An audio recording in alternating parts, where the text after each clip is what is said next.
and I come before you tonight as a confused, upset, and very concerned taxpayer of this district. I continue to read almost weekly negative news articles regarding our once revered school district, and it greatly concerns me. I have decided to read aloud tonight one article of particular interest to me. This article was posted online by the Chicago Tribune on April 13, 2016 at 5:34 p.m. The title of the article is Lincoln Way Transparency Questioned Over $368,000 Annuity for Wiley. Newly released Lincoln Way High School District 210 meeting records show no public discussion of a controversial taxpayer-funded annuity for the cash-strapped district's former superintendent. Those records also show that district officials did not write ex-superintendent Lawrence Wiley's annuity into his employment contract until May of 2010, even though the account first opened in 2004. Although, altogether, the school district paid $368,148 into the annuity, with $192,582 of that coming before the annuity was formally written into Wiley's contract, records show. Wiley's son, Christopher, is listed on account statements as the policy's agent. Wiley's final contract with the district was approved on May 8, 2010 during the same school board meeting where Wiley told board members, "This will be another tough year," and said it would be necessary to cut $1.6 million in expenses according to meeting minutes.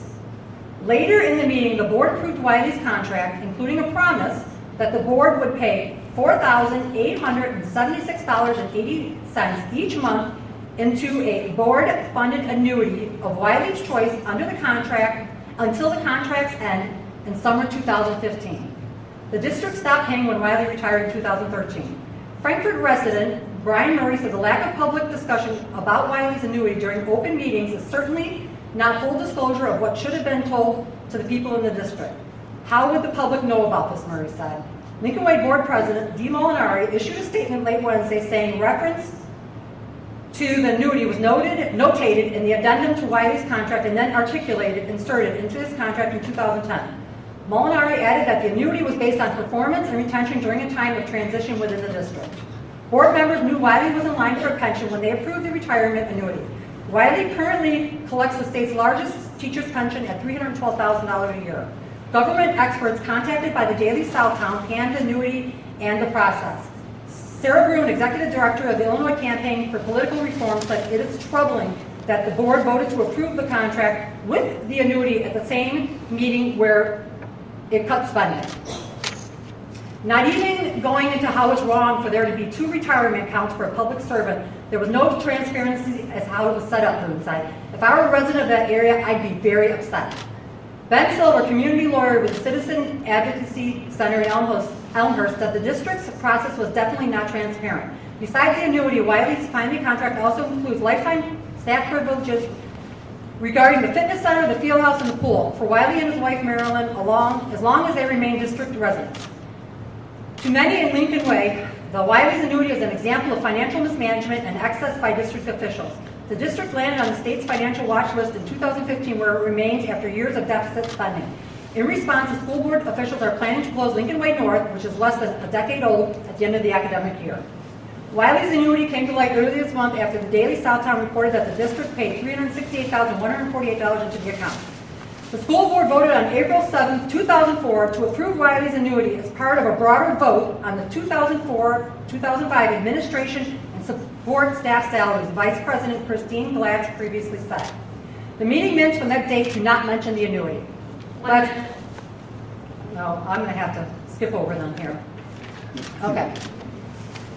My reason for reading this article, which I'm certain all of you have already read it, is because I would like to know from Mrs. Glatz if in fact on April 7, 2004, did the board vote to approve this annuity for Dr. Wiley or not, and if so, why is it not in the board minutes? Please note that in the 3 years leading up to the initial purchase of this annuity, that the district had deficit spent almost $5 million according to records.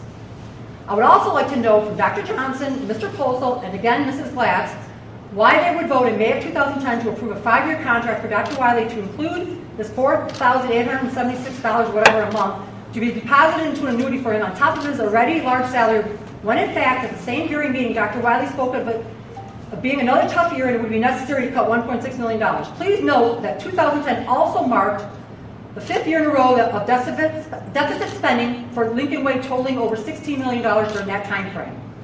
When the three of you took your oath of office, you promised to protect the taxpayers' interest by serving as a faithful protector of the school district's assets. And I believe by your very own actions in this matter, you have failed miserably in that promise and should be ashamed to represent the taxpayers of this district.